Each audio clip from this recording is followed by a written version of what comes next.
ইমানদার ব্যক্তি যখন মারা যায়, সেই ইমানদার ব্যক্তির আত্মাকে এত সম্মান দেখানো হয় যে জান্নাতের সুগন্ধিময় বস্ত্র তাকে পরানো হবে। জান্নাতের সুগন্ধিময় আরামদায়ক নরম বিছানা তার জন্য প্রস্তুত করে দেওয়া হবে।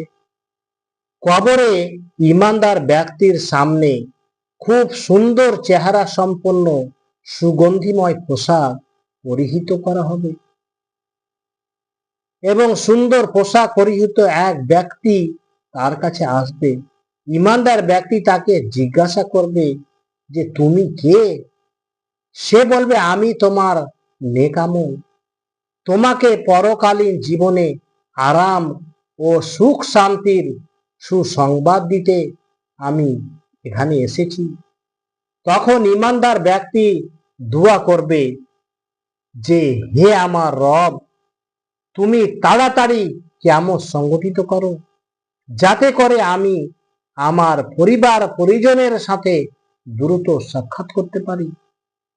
কোন কোন হাদিসে এও বর্ণিত হয়েছে যে ইমানদার ব্যক্তি বলবে যে আমি আমার পরিবার পরিজনের নিকট ফেরত যেতে চাই, যাতে করে তাদের আমার শুভ পরিণতির প্রসঙ্গে তারা জানতে পারে। জবাবে ফেরেশতাগণ বলবে যে তুমি এখন বরের ন্যায় আরামে শুয়ে যাও, কেননা ফেরত যাওয়া সম্ভব নয়। তখন ইমানদার ব্যক্তি শুয়ে যাবে। কিয়ামত সংগঠিত হওয়া পর্যন্ত সে এভাবেই ঘুমাতে থাকবে।